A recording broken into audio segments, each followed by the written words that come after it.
made very short work of this little impala. I don't think they're going to be around here come sunrise safari tomorrow. They'll be long gone. Now, what we can hope is that they head south from here, deeper into Cheetah Plains, because we are quite close to the northern boundary. Hello, Simple, you have noticed something, and one of the reasons why this particular leopard is my favorite. Now, Simple said, is it just the light, or does she seem to be more golden? She is much darker than Karula, Shadow, and Tundi, and you get different shades of leopards, and I tend to lean towards the darker. They're sort of more sexy. What do you think, Vim? The darker females. So here we go, look at that. She is absolutely gorgeous. So she is much darker than Karula and Shadow in particular. Those two being particularly light leopards.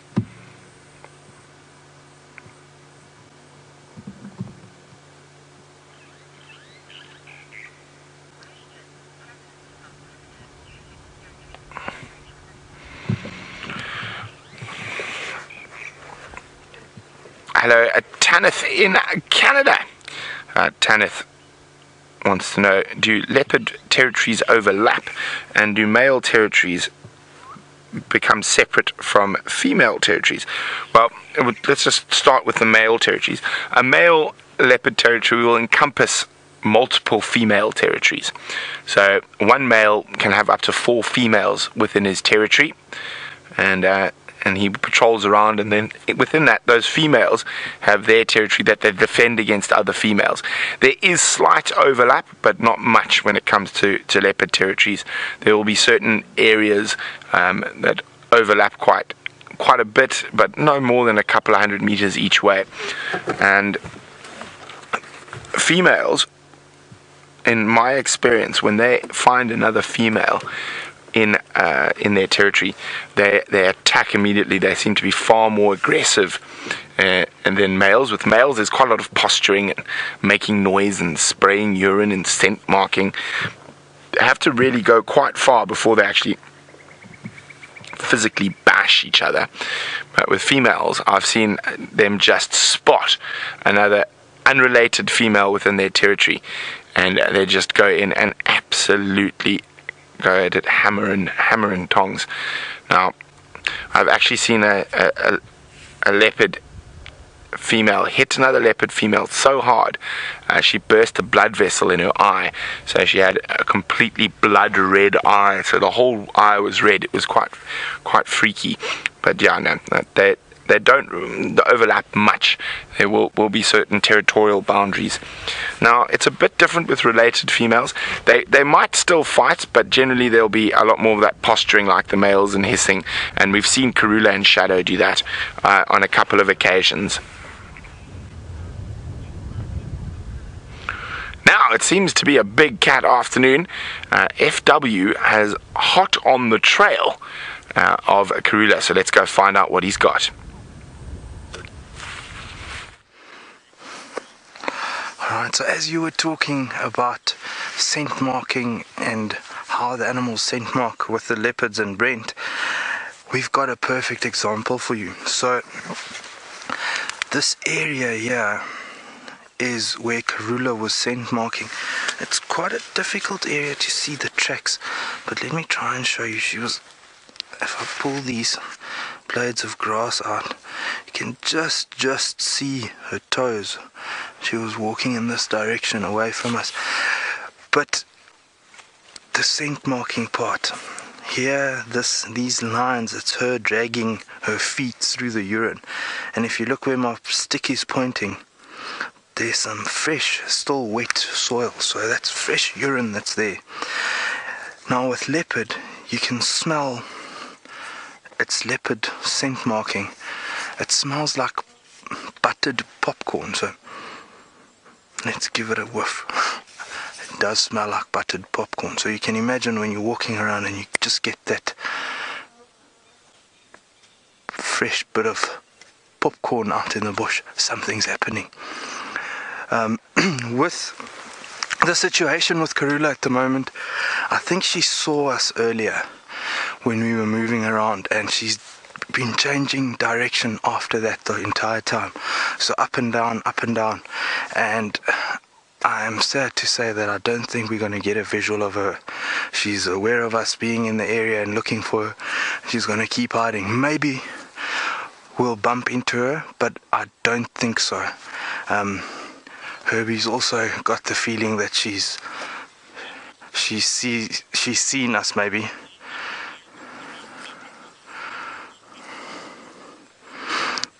So, Thomas, you would like to know at what age these leopards, male and females, would start scent marking. Both male and female would really start marking properly only when they get a territory. So a female, probably from about 3 years, 2.5, 3 years, I think she'll start marking. Males will start taking chances maybe around the same age, get slapped around by a big male, and then kind of learn his place and where he belongs in the pecking order. And then when he eventually becomes strong enough, so maybe 5, 6 years old, he'll start marking when he's taken over a territory, and that's when they'll mark very active. Often you'll see them as cubs also playing around. We saw that with Karula's 2 cubs the other day. They were marking around after mom was marking, but I wouldn't say it's really a territorial sign. It's just maybe a bit of education and mimicking what mum is doing. But let's keep moving. Let's see if we can find something. With this weather and flowers, a lot of the one-day flowers, the flowers that only bloom for a day and then off during the day and close themselves up again, the morning glories, they all closed this afternoon.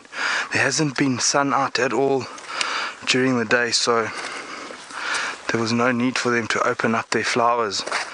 So hopefully they'll get some sun soon and be able to open their flowers up again.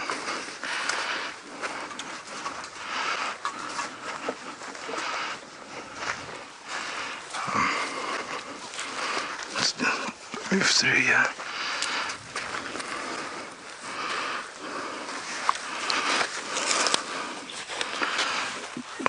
Another little interesting sign here. We have got scrub hare dung.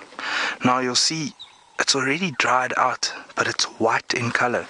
Any other dung, let's say impala for example, would have been black, and because it's so white, they'll eat their own dung again to literally get every bit of nutrient out of the food that they eat.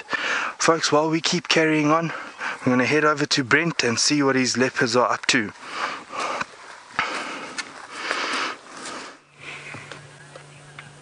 Okay, well, welcome back. Vutomi's just moved on to what looks to be the last of that impala carcass, just a leg. And it is so great to catch up with these leopards. You can see he's inherited that dark coloration from his mom.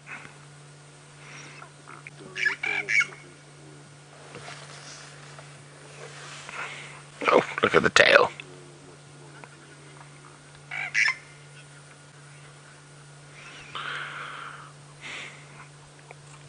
Now, Thomas is wondering what would happen if Vutomi met up with Hosana and Shongile. Well, the chances of that at this age are very, very slight. Their territories are a good 10 kilometers apart. But he is a bit bigger. It's difficult to say whether he would, at that age, would they all run or would he attempt to fight. But if he did fight, he'd probably have the upper hand, as he is a couple of months older than those cubs.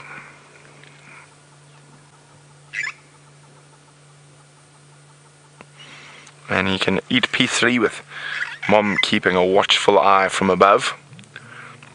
She's finished cleaning now and she's just enjoying her marula branch. Oh, those eyes look like they're getting heavy.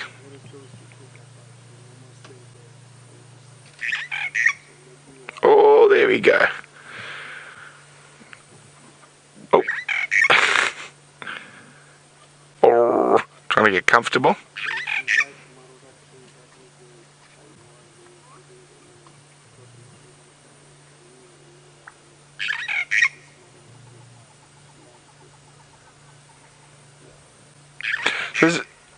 Aubrey, is Inkanyeni mean marula?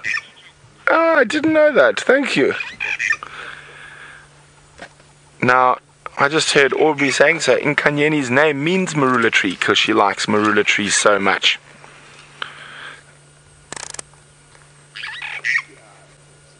Now, Cassie was wondering what was Inkanyeni's spot pattern.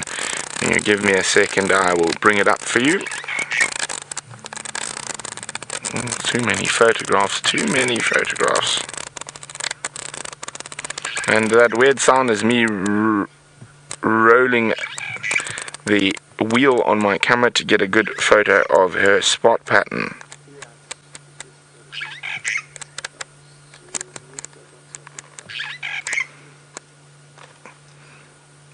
Okay.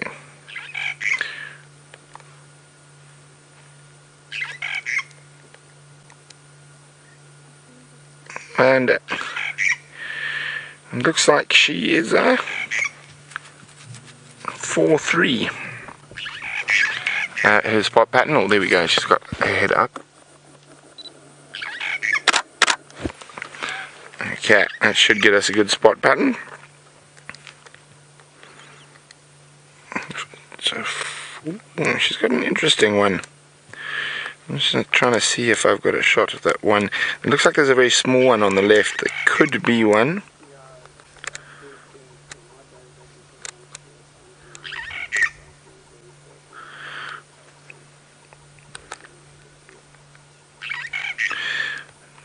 No, she's a 4-4 is her spot pattern. She's a 4-4 female. So, for those of you who are wondering what a spot pattern is, it is one of the ways we identify leopards. So they've got a line of spots above their whiskers, and that seems to be the easiest way to identify. You can just see there she's got 4 spots above that last line of whiskers, and that is what we call a spot pattern. Now, of course, each individual leopard has a completely unique set of spots or rosettes over its body, but to try look at all of those, it can be quite difficult. So we generally use that line above the last line of whiskers. Now, there is apparently now new software that is being used, especially with camera traps, that the software can actually match up the spots and identify the different leopards.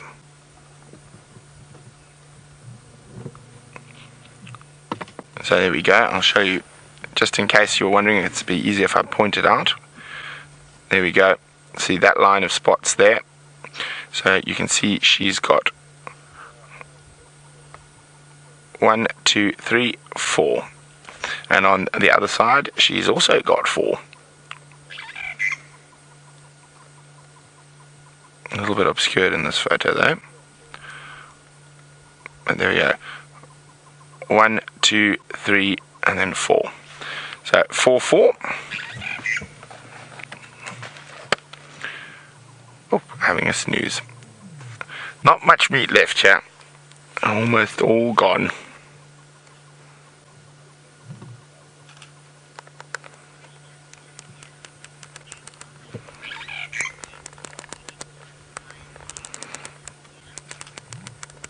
Hello, Cynthia. Cynthia is wondering, do the leopards' names have meanings? They do. Well, at the moment we're looking at Vutomi, which is his name. He's just under 14 months old now, and his name means life. So he does have a name, and his name is Life. And Inkanyeni, his mother, means marula tree, and quite aptly named, since she's now lying in a marula. So apparently she really liked marulas when she was young, and that's where she got her name from.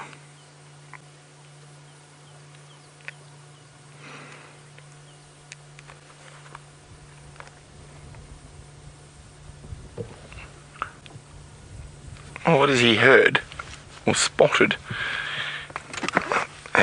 Wonderfully curious at this age. Young male leopards are always good fun. They're always up to something. And we've spent a couple of awesome drives with young Vutomi while his mom's been out hunting. And he's trying to get every scrap of meat off that little impala leg. And there wasn't much to start with.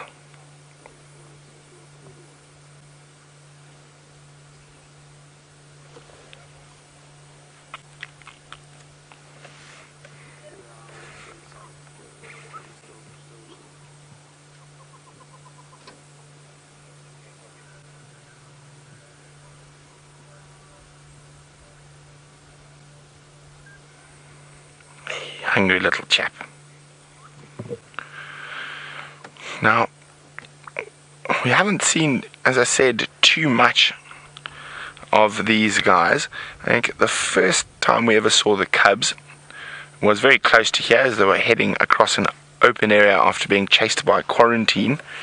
And it was a cloudy morning, and then all of a sudden we had those rays of light shining down upon them, and very spectacular morning. And then, as I said, a lot of her territory is within Kruger, so we don't see them too often, although she seems to be spending quite a lot of time on Cheetah Plains at the moment. Oh, he's going to see if there's any more scraps left there. Shame, not much meat left, and he's still hungry.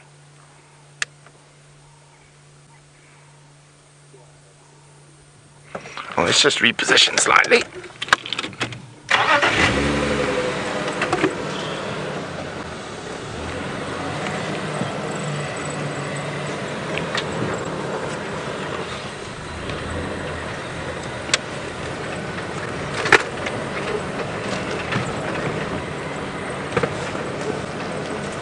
See if we can get a good frontal shot of young Vutomi as he feeds. Oh dear, he's just not in the best spot, is he, Vim?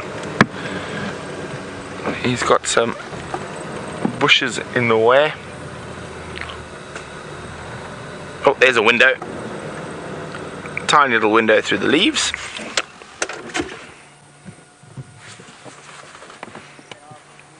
Really trying to get every little scrap of meat off.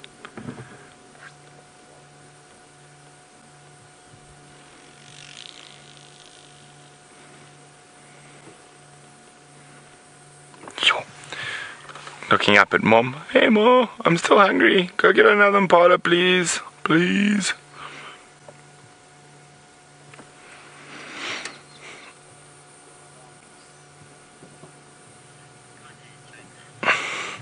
Yes, he looks like Connor when Connor looks at Amanda when dinner's not ready. Please, Amanda, I'm hungry. Connor eats a lot. Let's just leave it at that. He's a very hungry boy. Now, while we're looking at these leopards, I've just suddenly noticed something quite interesting right next to us.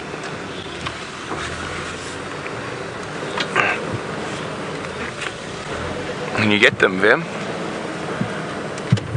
There's a mass of northern harvester termites. Oh, sorry, there we go. Working really hard. Look at the workers dragging bits of stick and grass back. Then you've got the quality control agents who sit at the mouth.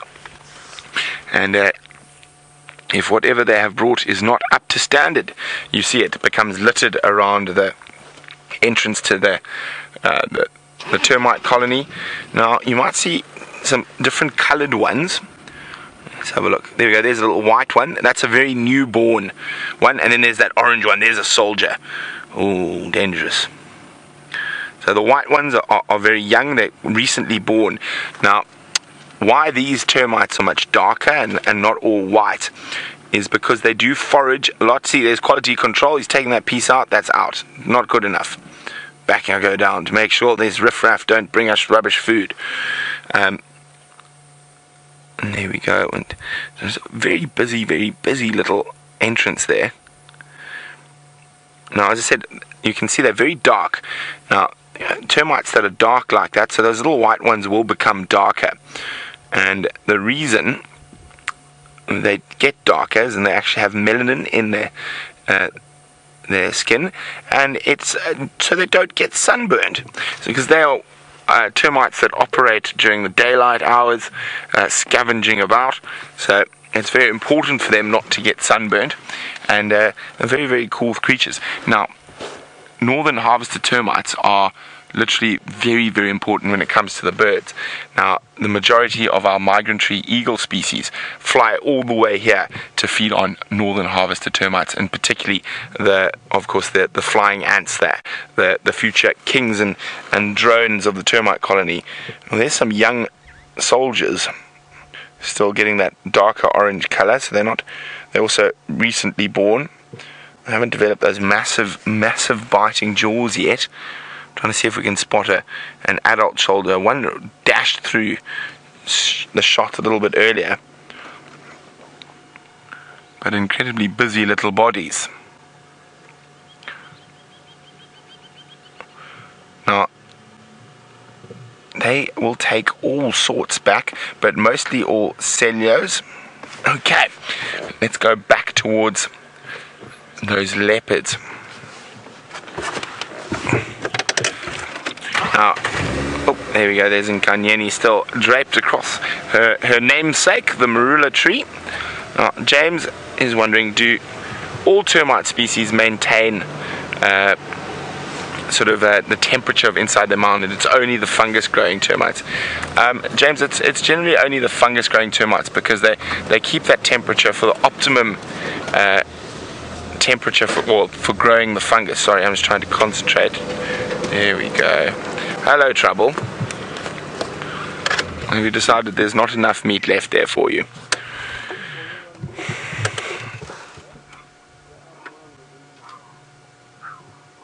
You can hear him complaining. I'm hungry, Mom.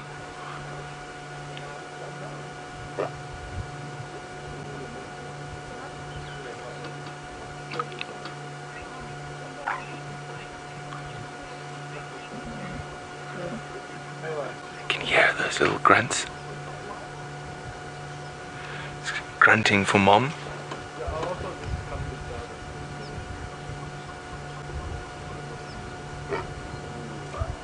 There we go, you can hear them. Ow, ow, ow, ow.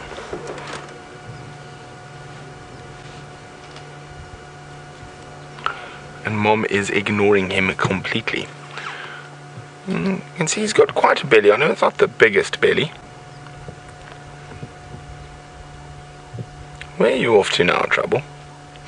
Now, I think the best sighting we had of him was not so long ago, and two giant duiker were chasing each other, and they literally nearly ran on top of him. If he had been an adult, he would have caught one, but he looked so absolutely flabbergasted that a free meal almost landed on his head.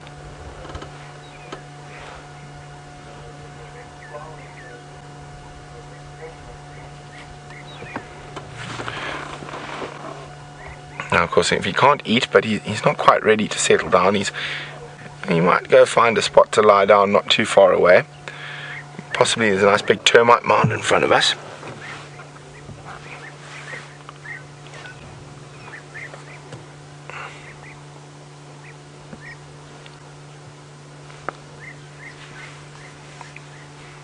Or he's off to go try and catch his own dinner. This was only afternoon tea.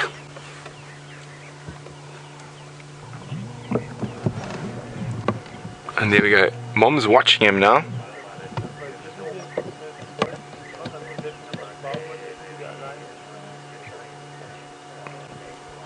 Now, Ginny is wondering whether leopard cubs will soar. I've never heard them soar, Ginny. Oh, looks like she might come down. There we go. You can hear her calling for him now. Oh, you hear that chuffing?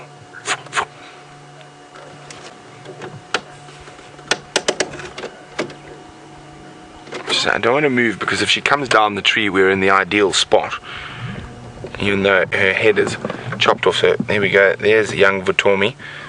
Oh no, the calling has brought him back.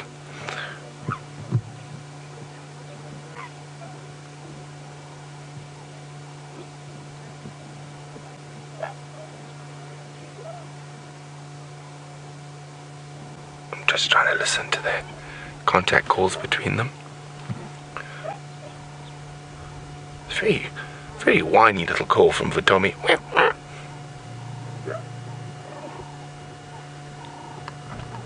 Mom, I'm still hungry.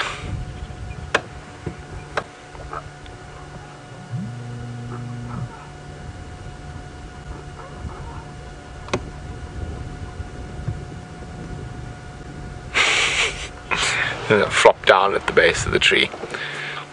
Too lazy to even climb up. Here comes Mom.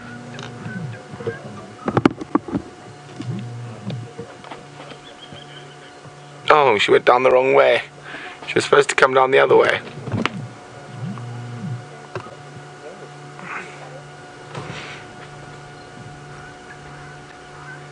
Oh, there we go. Hello, Mom.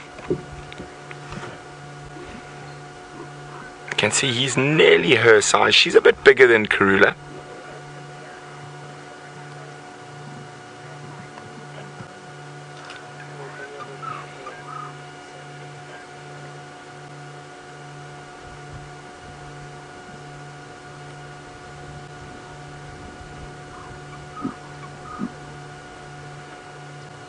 Very talkative, you two, today. Yes, that's the right way. She's going after what's left of the carcass. Nothing left there. But if she moves, we want her to move that way. We are quite close to our northern boundary, so we don't want her to go north.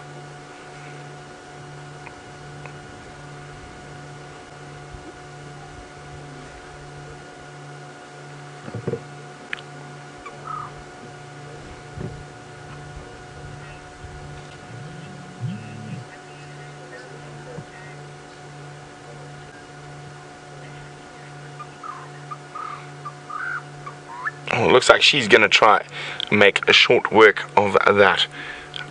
What's left of that bone. Oh wait, here comes Trouble. Oh, Trouble got snarled at. And growled at. Let's just see what happens for a second here.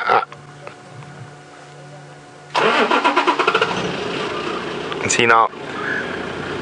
He's just flopped down behind her. We're going to sit chat, see what happens next with these incredible cats. While we do that, let's go find out how Efe's search for the Queen of Djuma is going. So we found some impala again.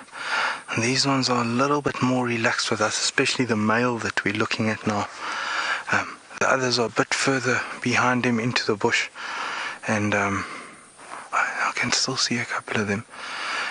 But yeah, it's very interesting how wary they are of us. So it's like they don't want us any closer. If I take 10 steps in their direction, they're going to probably take 20 or 30 steps further away from us and just keep that their safe feeling distance.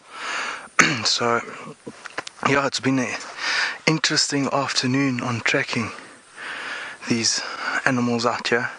Karula, we didn't have any luck. We're going to try again tomorrow. Who knows, maybe we find her, or someone in the vehicles find her.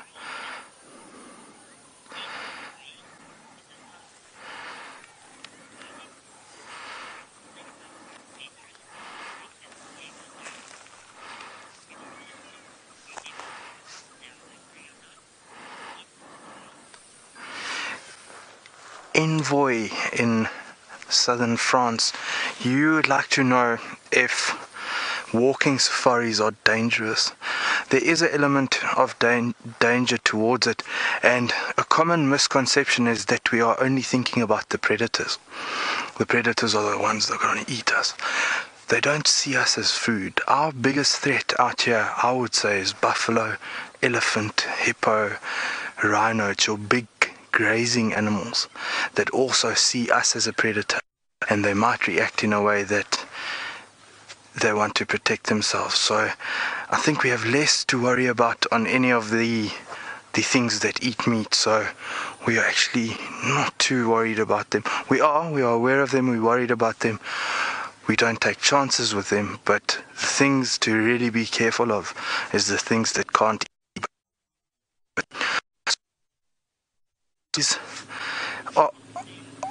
are a little bit dangerous, but it's the spirit of adventure. It's not knowing where you're going to be, what you're going to see, that makes it all worthwhile. Folks, on that note, it is really afternoon, and I'm glad I could have shared it with you. We're going to see you in the morning.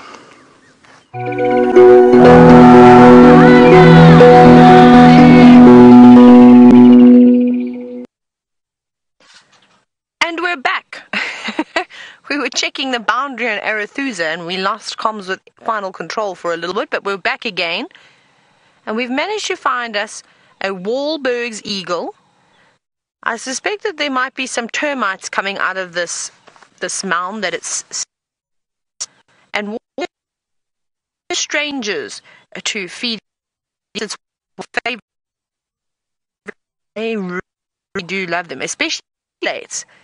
But there are a couple of starlings and drongos keeping a very close eye on this Wahlberg's eagle. I wonder if the other birds were not maybe roosting in this false marula tree, and then of course got disturbed by the Wahlberg's eagle. Now, I don't know if you can see the starlings. They are hiding behind. They're there somewhere, but there we go. You can see a little bit of movement. Well done, David. Now they're chasing each other around. But they were very, very chatty, and that's actually what drew my attention to spotting this bird, was sort of the alarm calls of the Cape glossy starlings. Another bird yawn. There we go. Oh, it's got an alate. Did you see that? So there must be a little chimney that's coming out of that big termite mound that is releasing alates.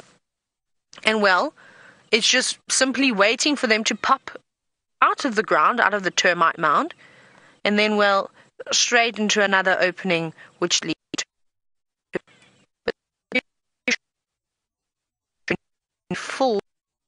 have a high quantity of fat in them, which is something that is hard to find when you're out here in Africa. What are you doing with your head? But I think this bird is probably full, because at one point there we go, there's one of alates coming out of that tunnel. Maybe it's eaten it all already, but you can see it looking hard for any movement on the ground and gutsing them straight up. Looks like it's going to move again.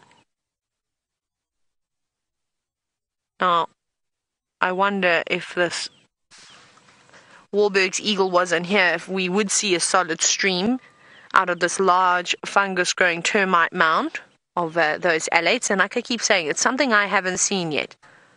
We've seen ant alates, we have seen a couple of termite alates, but I don't think that they had been from the large fungus-growing termites.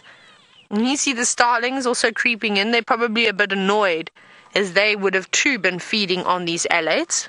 But with the Wahlberg's eagle being around, and being much larger than the starlings, they might be a little bit hesitant to come down. And I'm surprised a group of them haven't actually flown over and started mobbing that Wahlberg's, because that would have definitely encouraged the bird to fly away, and then they could have had a feast of their own.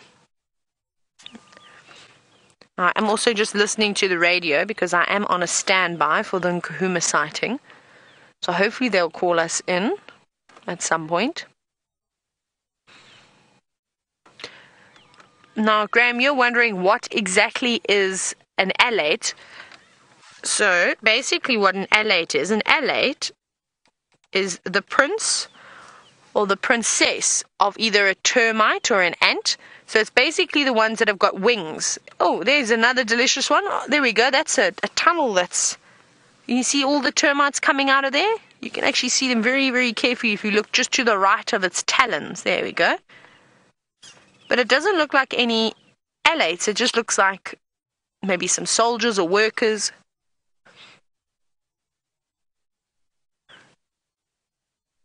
And they much prefer to eat the alates.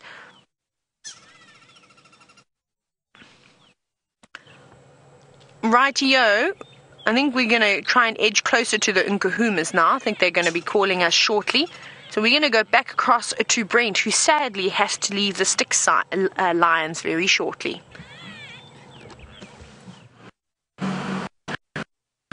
We are going to Unfortunately leave these incredible leopards. There are a few other people who are still on their way to see them, so we're going to give you one last view of young Vutomi. Let me just go forward a little bit.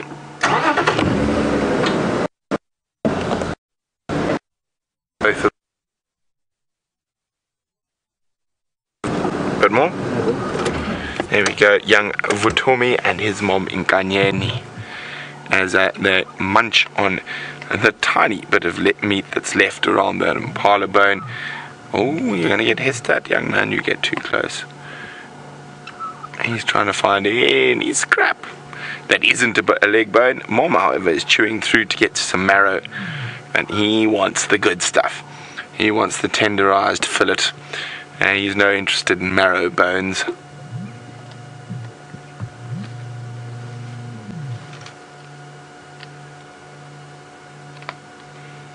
I think we're going to take a little meander towards the east, see if we can do the miracle 3-cat drive on cheetah plans. Cheetah, lion and leopard. We've ticked 2. Could this be our lucky afternoon?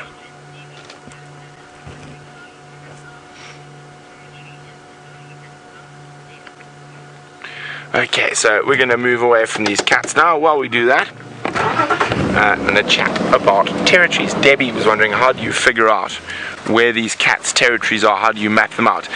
Basically from where you see them, Debbie. I mean, it's not an exact science unless you collar an animal, but you can see the areas they frequent, and specifically with the boundaries between territories, you'll see where 2 different animals are often seen in an area, and that you can generally figure as a boundary. Now, for an animal like Inkanyeni, it's very difficult for us to know a lot of her territory because majority of it is inside the Kruger. So, but for like Karula, we know Karula's territory pretty well. Shadows is a bit up and down at the moment because she has been pushed a little bit by Salahesh, who's come further to the east, and that's probably because there's the drag mark from the kill. You can see where she dragged it from. Nice big drag mark. There we go. So, and that's probably because Tiani, her daughter, is coming to adulthood, so she's probably now going to have to give away a piece of her territory to Tiani, so she started to put a bit of pressure on Shadow. Now, we must remember, none of these territories are set in stone. They're constantly in movement, in flux. They're changing, just depending on the different leopards and what's happening at the time. Okay, as I said, we're going to head now down south a little bit towards the big open areas. Who knows, could the cheetah boys be there?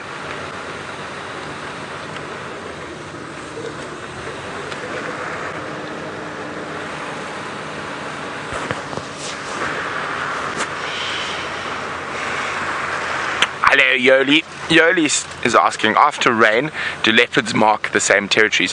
Yes, they often actually go on a nice long patrol run after the rains, and they will scent mark areas where their scent might have been dampened. And I have a suspicion that is what the Queen of Djuma was up to when we found her today in the middle of the day while we were taking a little staff drive. So I think that's pretty much what she's doing. She's remarking that boundary she has with Shadow.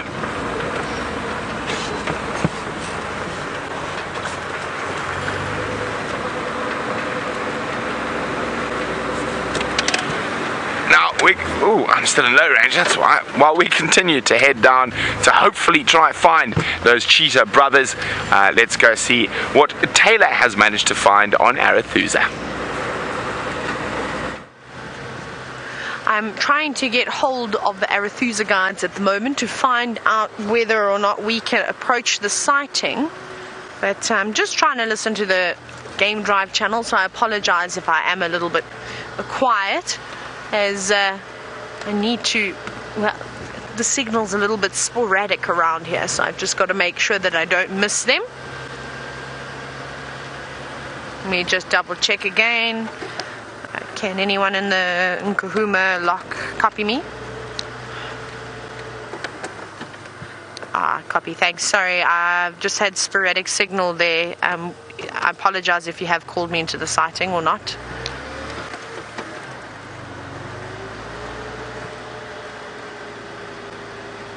Copy, thank you. Here we go. Updated, it seems as though... Oh, hang on. Stay by. I'm asked where I am. Let's look. Shortcut mutton duluka.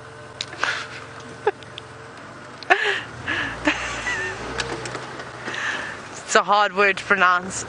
Okay, copy, thank you. So I didn't quite read the word properly and then only got the second part after the second time I heard it. Now, apparently we can start heading our way. Ooh, little common dacre just darted across the road. Let's see if we can get a view. But we can basically make our way to the Nkuhuma sighting. So we're going to slowly itch forward. Little common dacre, where are you? Can you see it, David? Hiding. It's gone. Doesn't want to be seen today.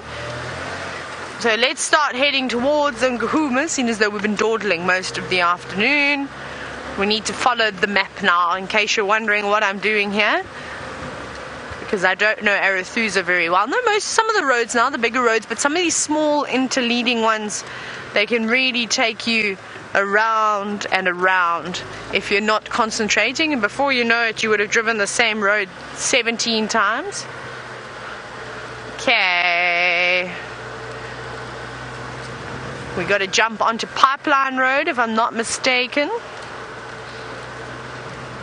There's a tricky intersection coming up, so we're just going to check over there. No, let's go straight. We'll stay left. Okay. Right. This one, my goodness, there's lots and lots of junctions. Let's have a little look here. If there's anything in this pan. No. Sadly, nothing in this pan, but it's dried up quite a bit now. We've got a little bit of a way to go, and so we're going to send you back across to Cheetah Plains, where Brent has got an enormous herd of buffalo. Well, Cheetah Plains is truly producing. I haven't even made it down to the large open areas, and we've come across a herd, probably 150 buffalo. And you can see they are still a bit skinny, but they are picking up condition incredibly quickly. Now, these are the survivors. These are the good genetic stock. They've made it through the drought. There's now luscious green grass for them to feed upon.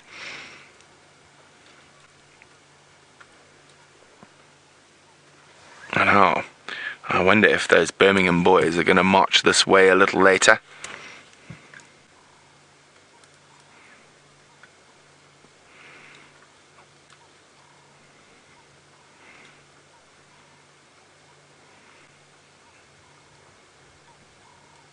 This is the first, I know, I've seen a couple of small herds. This is the first sort of decent sized herd I've seen in a while.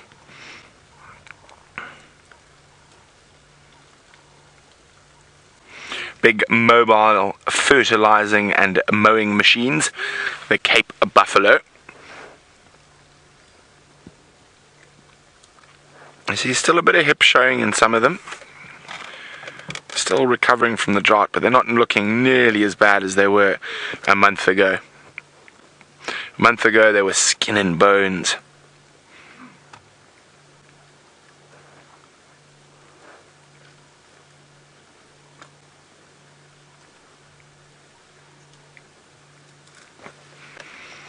Now they're slowly moving north. The lines are to the west, so still quite a distance.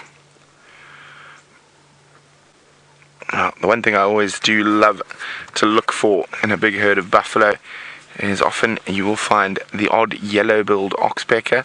Not too many oxpeckers, it's quite late in the day. There's some at the back. All I can see is red-billed so far.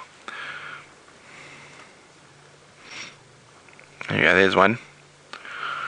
Hopping around.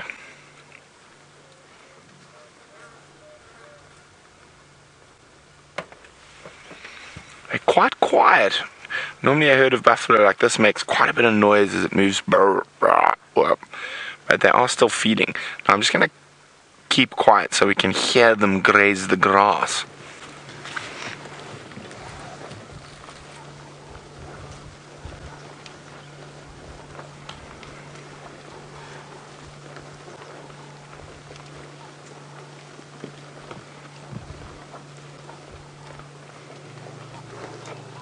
look at that female of him.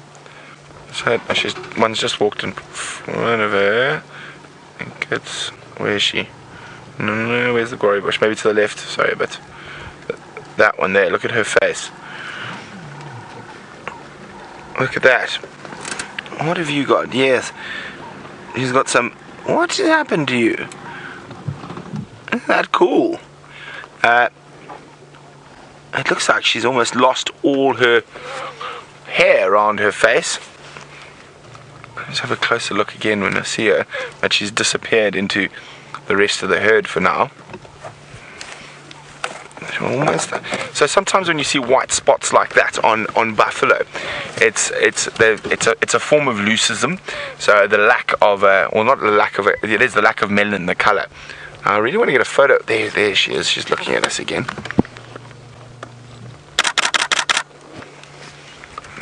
Have a closer look to whether it's actually markings on her skin or leucistic spots of hair.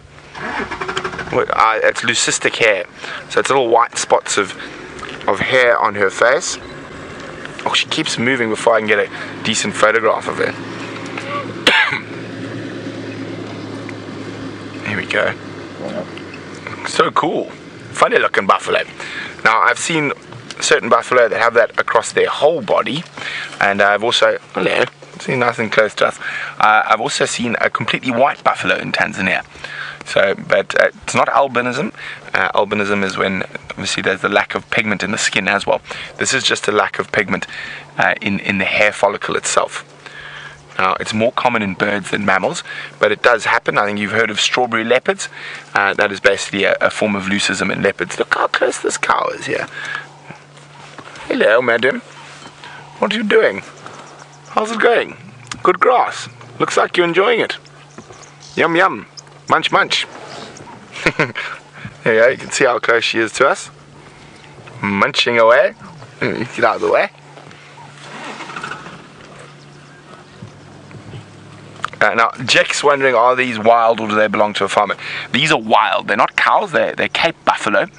And they're almost impossible to domesticate, and they have incredibly bad temperament. And when you're walking in the bush, they're actually one of the most dangerous animals, and they have gored many a person. They're not as dangerous in herds. It's the old boys or bulls that are pushed out of the herd that are quite dangerous. Now they look like they're going to move into some looking at us, silly fool. So they are 100% wild, Chick, and these are not tended to by a farmer. They're tended to by lions who like to eat them mostly, but they're going to move into these thickets here. I think they're going to sleep somewhere around here this evening, and before it gets too dark, I still want to make my way to the southern plains to see if the cheetah might be there. But before we go, quickly, well, let's start with her since she's right here and being so lovely. Now, Debbie would like to know how I tell the difference between male and female. Easiest way is to look at their horns. In this particular area, that's their boss. The males have a very big overdeveloped part there that they use to bash into each other. Females are obviously a bit smaller as well. I'm trying to see if I can spot a male now. Let me just move slightly.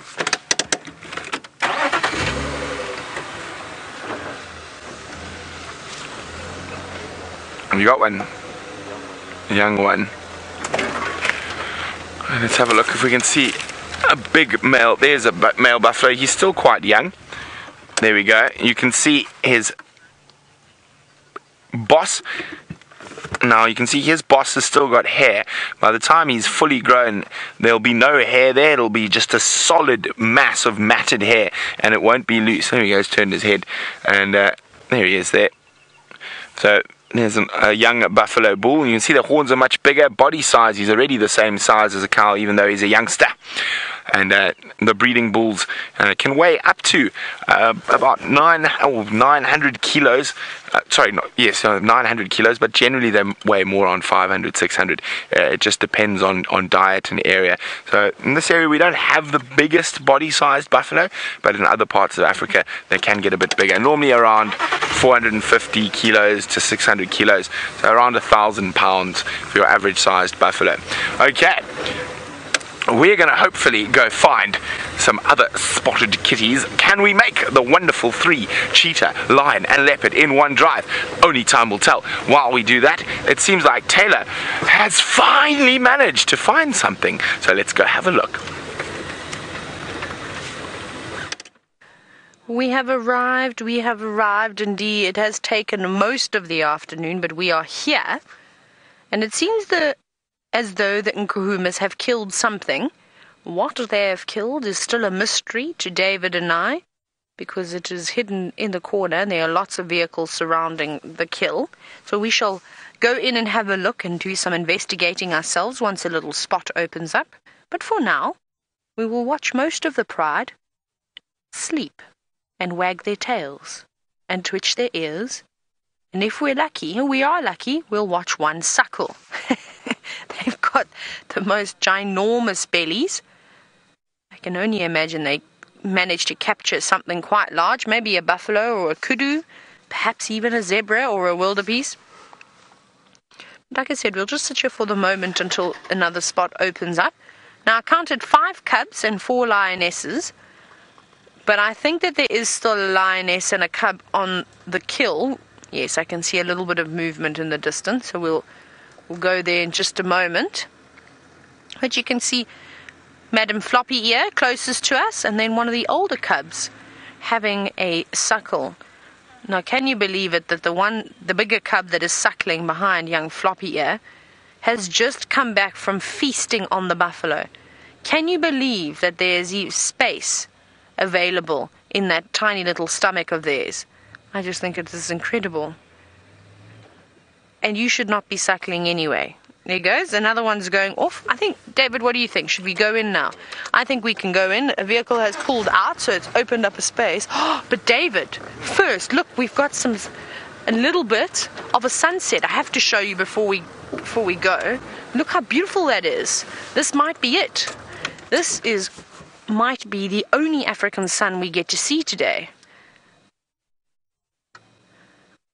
But it is beautiful nonetheless. Look how bright that light is now as the sun is creeping lower and lower towards the horizon.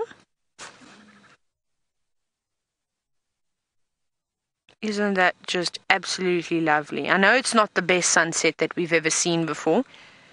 Perhaps it'll get a little bit better, but just in case we don't get to see one, I thought I'd very, very quickly show you.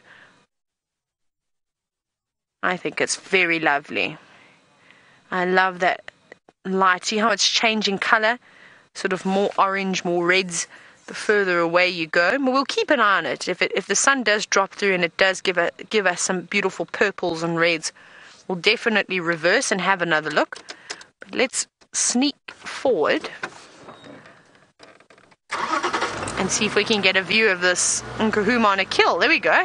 Looks like it could be a buffalo. It's just up ahead of us. Hi, little lion.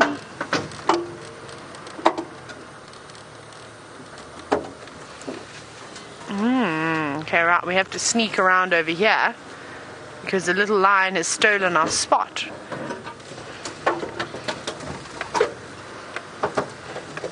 Watch your head, David. Yep. You good? Okay, before we even go there, we'll just sit and we'll have a look at this cub, just for the moment, because it's stolen our spot of where we can park so that we can see them munching away nicely on the buffalo. At least we know they got something decent. And you can tell by the size of this little one's belly that it is in no way hungry whatsoever. And it is not freezing cold. Freezing cold's not the word to describe the weather here. It's lovely, cool and fresh this afternoon. So the fact that this little one is panting so hard is purely because, oh, big yawn, purely because there's a lot of pressure building up and of course all that extra content inside their stomach now is pressing up on their lungs and their diaphragm. So short little breaths this afternoon for this youngster, but going back in for more. Yeah, we'll get a very nice sighting now. I think this other vehicle might leave us and then we'll have, well, we can park anywhere then. But for the moment it's just a little bit cramped, and we'll let them move around and decide what they're going to do before we start moving too. But there we go. You can see them now munching away on the buffalo.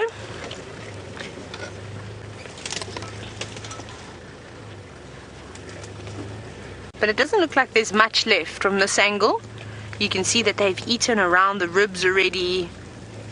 It looks like they've munched on the hindquarters too.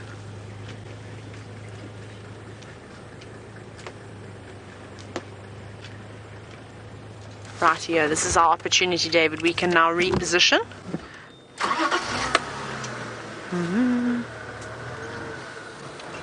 Oh, this is going to be perfect. Now we're going to have a view of both sides. Hello, Nkuhumas. So here's our missing cub and our missing lioness. So I'm sure that you're all happy to know now that all 5 lionesses are here and all 6 cubs are accounted for.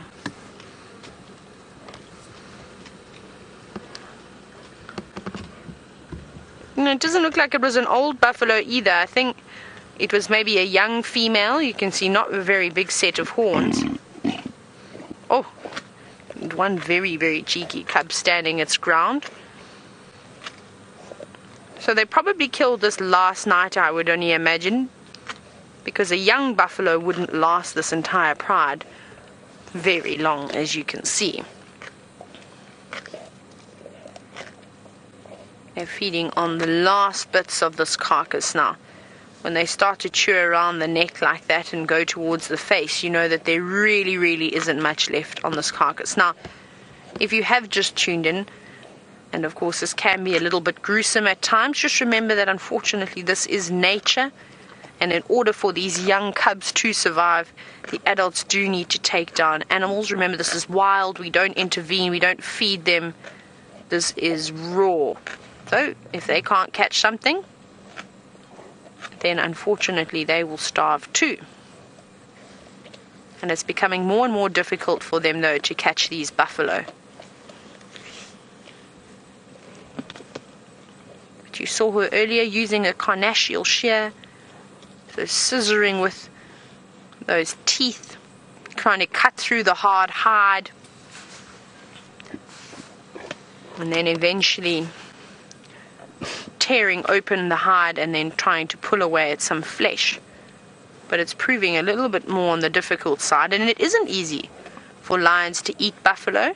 It is hard work, and we've seen this time and time again where we sit and watch them for ages before they are able to open up the carcass and start feasting.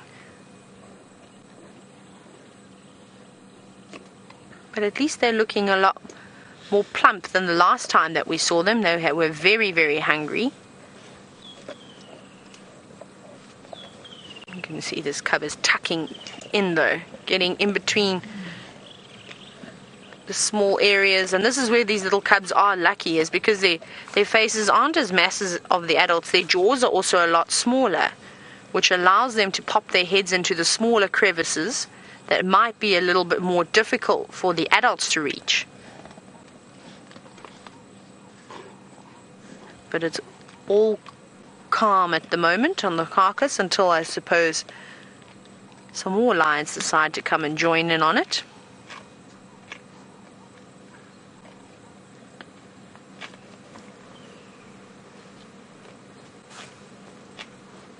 It is so quiet here. You could hear a pin drop.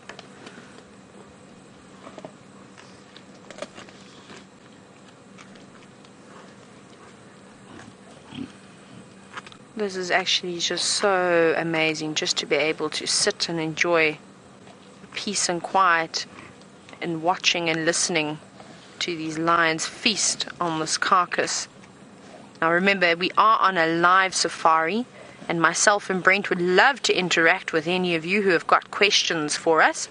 So remember to hashtag Safari Live on Twitter with all your questions, or alternatively, if you don't have a Twitter account, questions@WildEarthTV. That's the email address you can send your questions through.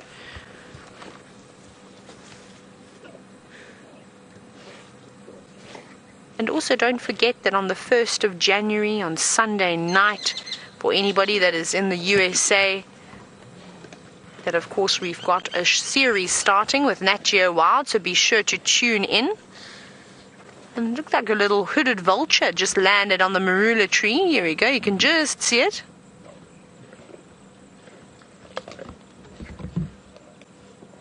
Just keeping a close eye on to see if perhaps the lions don't get up, so it can make a sneaky move in and try and steal some little bits.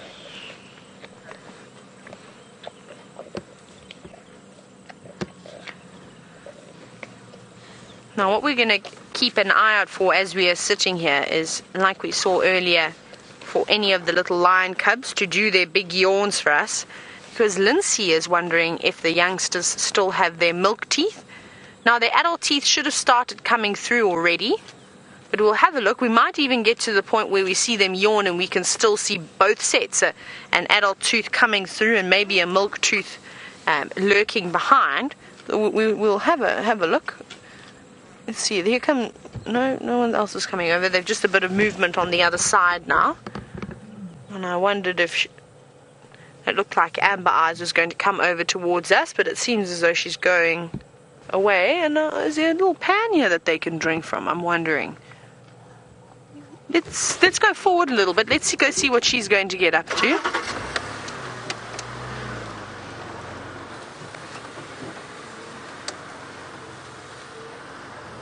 David, you're good here? Yep. Just squeezing through a little gap.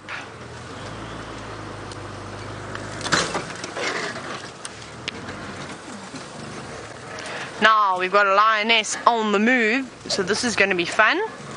We'll see if we can keep up with her. It does look like Amber Eyes, hey? I think it's her.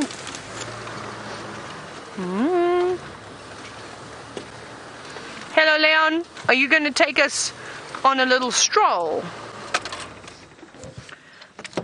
Now I just need to keep checking the maps because I want to see if there is maybe a watering hole close by. I wonder where she's going. Right, let's go.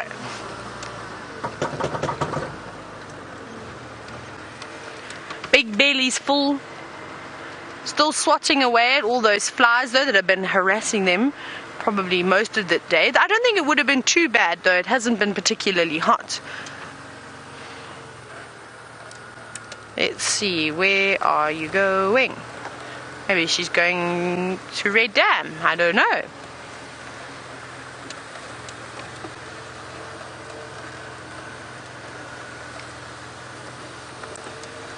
She's jumping off the road now. She's probably going to take her own pathway. Now, Judy H., you were wondering if all the Christmas feasting could be considered as conditioning. Definitely. Well, if you're talking about us, that's exactly what it is. Hey, David, you're conditioning? But for the animals, of course, they just need to eat as much as they can all the time whenever there's an opportunity to. She just stopped for a little groom very quickly. I don't know which pan she's going to go to. I suspect that the only reason she'd be walking away, though, is to try and find some water.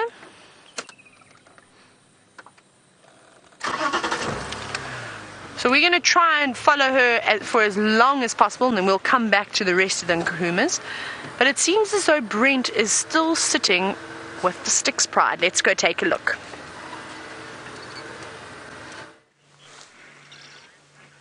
There we go. The cubs are up and away from the mother, not suckling at the moment.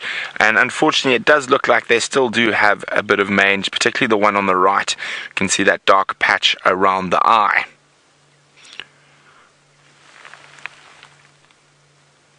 We couldn't see their faces clearly earlier, so it was difficult to say. But again, with the rain, it should be okay.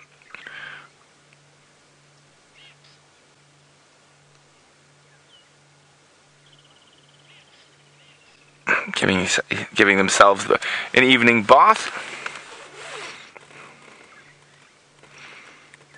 And the rest of the lions are very, very stationary. Lily's wondering, do we know the genders of the cubs yet? Lily, I didn't get a good look, and this is only the first time I've ever seen them was today, so no, we don't know the genders just yet.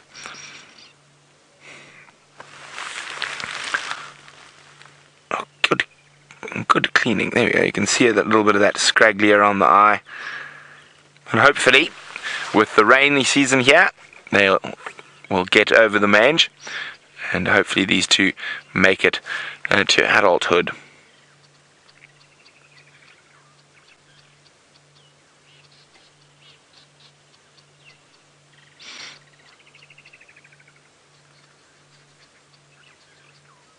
They are still cute little things, lion cubs.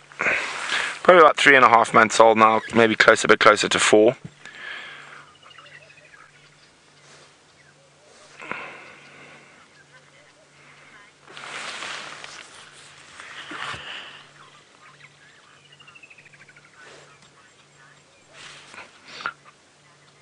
Hello, Melanie in Canada. Melanie would like to know, if a lion is found dead, does anyone take away the carcass to do a necropsy on the carcass? Yes, they do. It will go to the state vet, the government vet. They will do it. Even if you just find a carcass, even if it's been killed by males, it's very seldom that they get nice carcasses to check on things like parasites and liver flukes, and just generally do a bit of research on. Now, the main reason for that is that sometimes, well, lions will eat their own. They will cannibalize a carcass, or hyenas will definitely eat it and scatter it about. So it's very seldom that anyone does get the chance to get a full skeleton or a full body to work with. Now the males are still fast asleep. There's, I think we decided, who's it? Msugo lying next to the road, and Mfumo lying about 30 meters away in the grass. Now, let's just have a look in this jackalberry. Now, his son is wondering, would these little cubs be under threat from this male lion? No, and I mean, it's a funny one. So little cubs are always under threat from a male lion, but generally when they're around a carcass, or if they irritate him, they might get a smack. But in terms of seeking out to kill them, these guys are quite safe. They were sired by the group of male lions called the Birmingham Boys, who are dominant males in this area. So they are under their protection.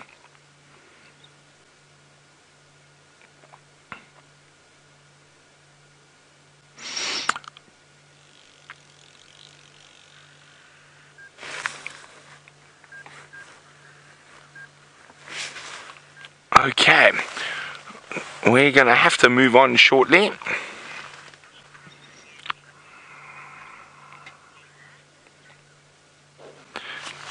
Alright, so I got a question from Lisa. I didn't quite hear it properly.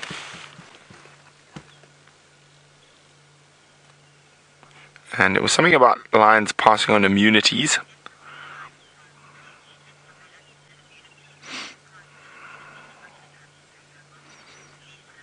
Now, Lisa's wondering if a mother lion survives mange and develops an immunity to it, can she pass it on to her cubs through her milk? Lisa, mange is not a disease, or I suppose it is a disease, but it's a mite. It's an arachnid. It's a little arachnid that burrows either into the skin or into the hair follicle, causing it to fall out. Then those mites deplete the lion's iron count, so you can't develop immunity to mange. It's just one of those things. It generally goes away during wetter periods and will come out more in drought. So it's not something you can develop immunity to. Sorry. iPhone 1 station here.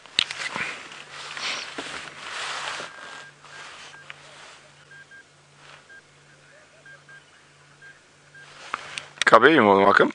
Okay, so as I was saying, so you can't really develop immunity to mange, but other diseases, again, the immunity will not be passed down through milk. It will actually have to be passed down via birth in the genetic code. So that's why sometimes animals dying is not a bad thing. They obviously didn't have the right genetic material to survive. There's a reason there's that cliche, the survival of the fittest, and the fittest comes from the weakest dying. Okay, well, we're going to leave these cubs. It is getting a little bit dark, and they are still quite young, so no lights on this lot. And there's some other people who are trying to get in here before it gets dark. So we're going to move on, and Taylor seems to have found herself at a little waterhole, so let's go have a look. We have indeed found ourselves at a little watering hole, and look who else we have found. And it is the Lioness coming down to have a drink. Which pathway is she going to take? I think we may have got a bit excited, David. I think I'm going to actually have to go back a bit. What do you think? If I reverse a little bit? Let's reverse a little bit, because I think she's probably going to come down just on the other side, and we'll like nice to try and get in line with her.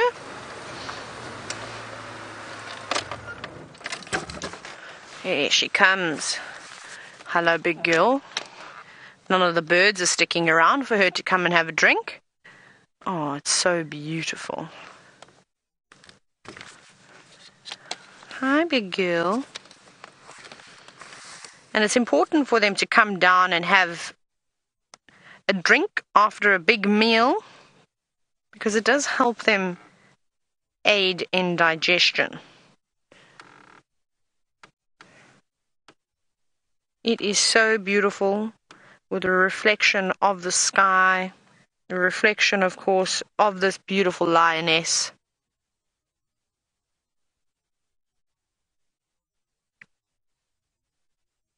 You may even be able to hear her lapping up the water.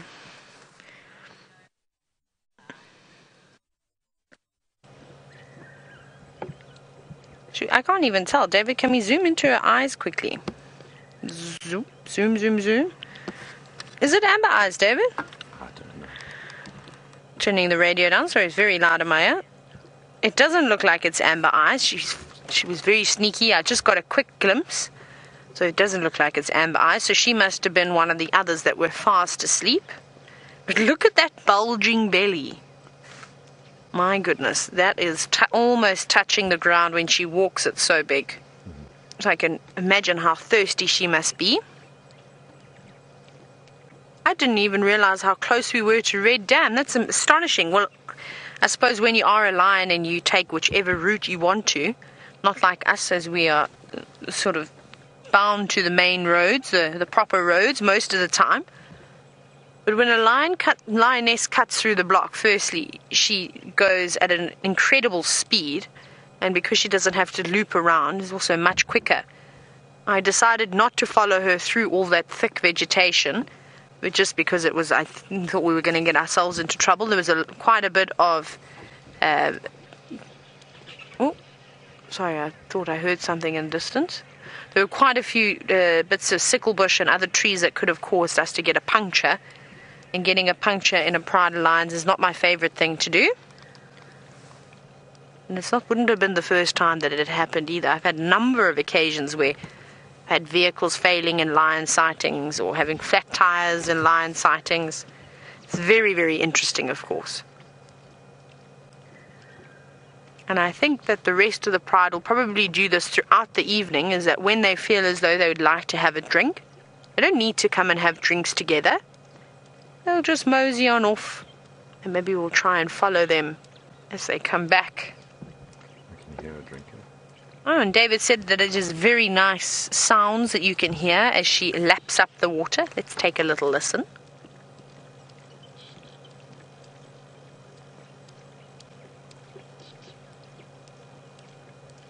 And it's amazing how she is able to lap that water up too.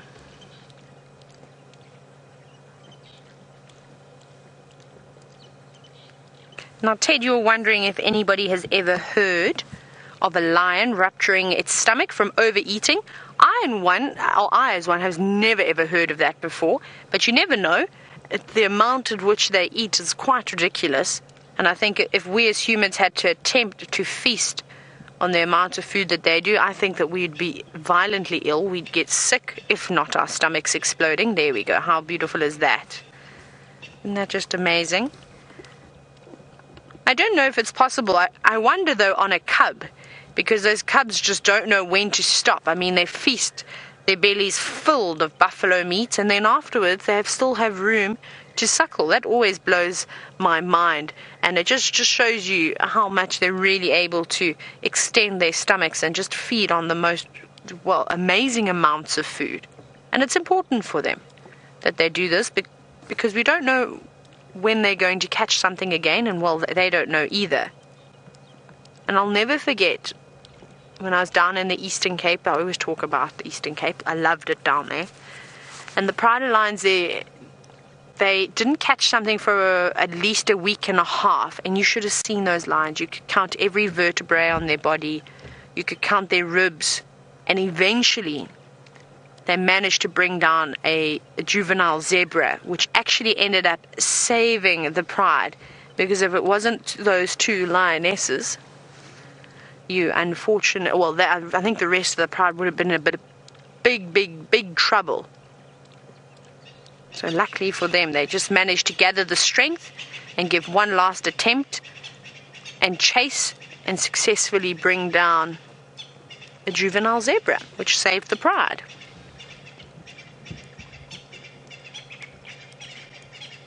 And it's going to be interesting to see that if they do change their sort of pattern on what they love to feed on most. We know that they love the buffalo much.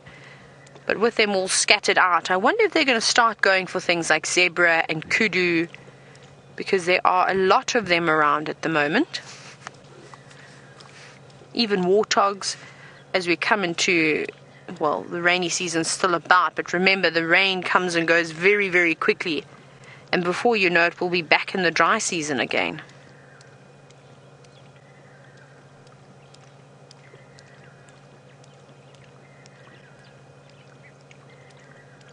My goodness, madam, you've drank a lot of water this evening. You must have been a very, very thirsty lion. And I'm sure it cools them down, as drinking a nice cold bottle of water does to us.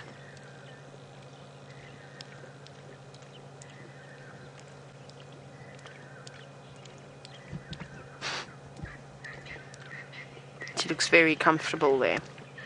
It would have been nice if a couple of the young cubs actually decided to follow her this way.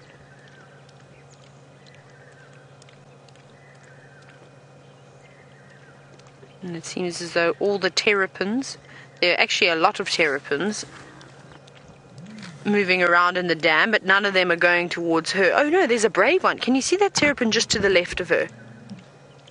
There we go. Go back, zoom out a little bit. It's just there. There we go. Can you see it there? Look at that.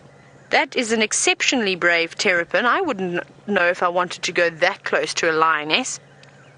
Especially because, she's a skilled huntress. She's not like those young cubs, or even like Hosana and Shongile, who are a little bit clumsy when it comes to catching things. And we often see the terrapins going towards buffalo, even rhinoceros, or anything that wants to wallow in the mud, even a warthog. They'll swim up to them and actually physically remove ticks from their bodies. But that would be a bit brave to try that with a lion.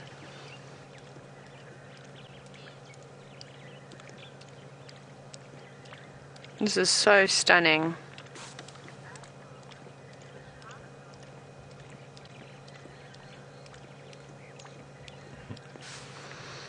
Now, Abra, you are wondering, how long has she been drinking for? That's a good question. I think at least for about 5 minutes or so. But when they do lap up the water, I don't know if you've watched, it's a difficult angle, but if you see it from the side, maybe we'll try and have a look, is as they're licking, they're almost bringing the water up and pushing it in the back of their mouth. So it's almost like the back of their tongue, I don't know why I'm doing that so awkwardly, is like a spoon. No, she's disappearing now. She's had enough to drink. So they do need to sit there for a bit of time in order to make sure that they get enough to drink. But now, imagine if she wasn't full before, she must be exceptionally full now, because I know what I feel like after I've had a big glass of water, after I've had anything to drink. It makes me feel like my belly swells up even more. And now it's the long walk home again. Well, we'll try and follow her, but I think she's going to probably go the same route that she did when she came from the rest of the Pride. So maybe we'll just go back around to the rest of the group and watch them and wait for her arrival. I think that will be the easier option.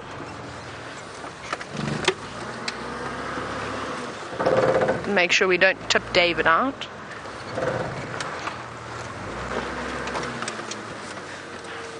Whee! And she's probably already, oh no, she's still just about to cross the road. She's not going too fast now. Yeah, got some lights now. Okay, the radio's going crazy again, so we'll just need to listen to make sure we keep everybody updated.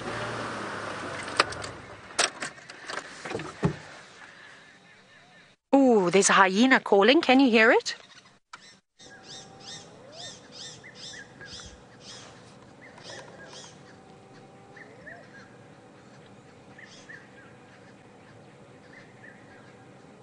Now the hyena is calling far in the distance, and that's what she stopped to listen to on the middle of the road. You saw how she turned her head to the left.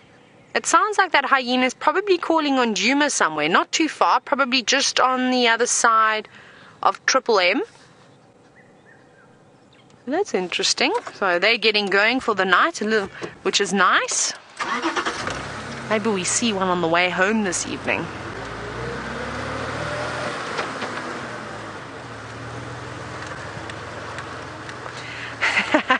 Now, there's a few of you who are wondering what I got for Christmas. We'll probably say goodbye to this lioness. You can see she's disappearing off onto an animal pathway now, so we'll let her carry on. But let's go around to the rest of the Pride. Now, DM, you were wondering what did I eventually get for Christmas? So we played a wonderful game. And basically, after we had beautiful big Christmas lunch, we had our Christmas presents and we played Secret Santa. So we all bought a gift which we wrapped, and we told nobody else what we bought. And then we opened our presents and we all got to swap. I don't even know how long the timer was on for. 7 minutes. David says 7 minutes or seven moments, as I like to sometimes refer to it as. But anyway, so we passed the presents around and around. We didn't at the time know how much time we actually had, so you had to keep swapping presents until the timer started beeping. So we were racing around. There were a lot of arguments. Friendships were ruined after that game. No, I'm just cheap, they weren't. But you're always reluctant to give up your gift. But I eventually managed to get a scorpion light. How cool is it? I actually have it here. Look at my present. My present. It's so cool. Here it is, my light. And you can see, look. Oh, sorry, David. Let me show you on here. So we can go scorpion hunting now. That's pretty fun, don't you think? I think so. David, are you excited? We need to find a scorpion. So I can't wait to find my first scorpion so we can have a look at it under a UV light. And, well, we won't ruin the surprise. If you've never seen a scorpion on under a UV light before, well, you're in for a surprise. But I've just been told by the little bird in my ear, whose name is Rebecca, that it's my time to say goodbye to all of you. Unfortunately, I can't even believe it's the end of drive. It's crazy. So we'll have to try and follow up again on the Nkuhuma's first thing tomorrow on the sunrise safari. But it's been an absolute pleasure. Well, we've had a lion day today. Maybe Karula pops up tomorrow. But from myself and David, we hope that you have the most wonderful day or night or morning, wherever you may be. And we will see you soon. But back to Brent for the final moments.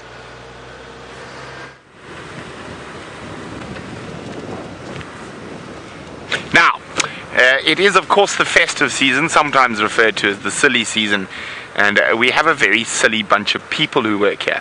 I think the best way I can describe it is a couple of years ago I was working on a prospective documentary, and we were trying to get funding for it. And while I was being interviewed, I don't know if the person thought it was quite the correct answer. I thought it was a very good answer. Is that why would you be good for this job, to go into the middle of Gabon and film gorillas. And my deadpan answer back towards the camera was, well, because I'm slightly mad in the head. Now, fortunately, I work with a lot of other people who are slightly mad in the head, and Graham and Emily have managed to collect a very eclectic bunch of souls. And of course, you see mostly us high in front of the camera, and occasionally you do get to see Nyala running past. Is she alarming running or just running? No, she's just running. But now, we've prepared a little special treat that was supposed to go out yesterday, but unfortunately due to the internet being down. So let's go have a look at how silly the Wild Earth silly people are. The program features live coverage of an African safari. 1, 2, 3, come to the front. 1, 2, 3, come to the front.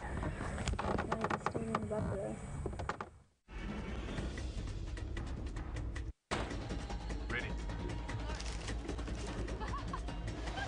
Whoa! Standing by.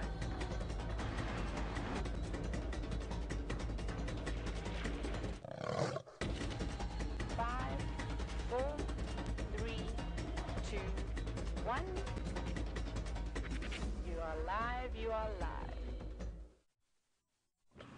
Welcome, you are on a live game drive. My name is James Hendry. Behind me on camera, well actually in front of me and behind you on camera is Jean-Dre. It's like a strip. Press cut. Hello. Silence. Jamie.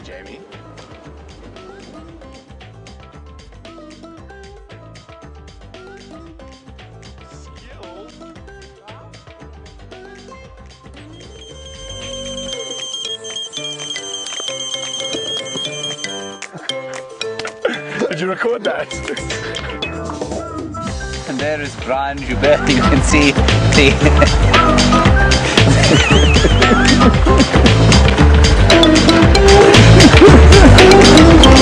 Still silence. Want to come and fix your collar and your hair? You've got some flyaways.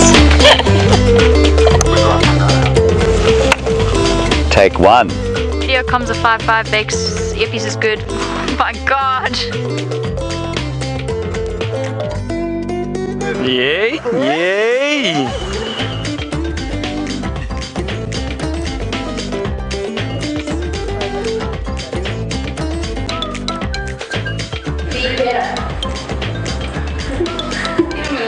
In anticipation.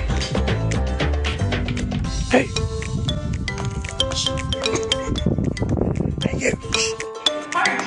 Okay, let's ask, because we might lip read you. Yay!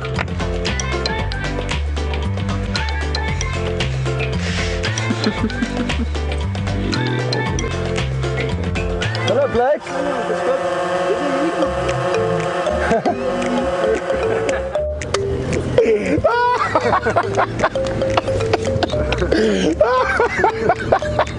I've never really been able to draw wild dogs, or any kind of dog, but they look something like that. There we go.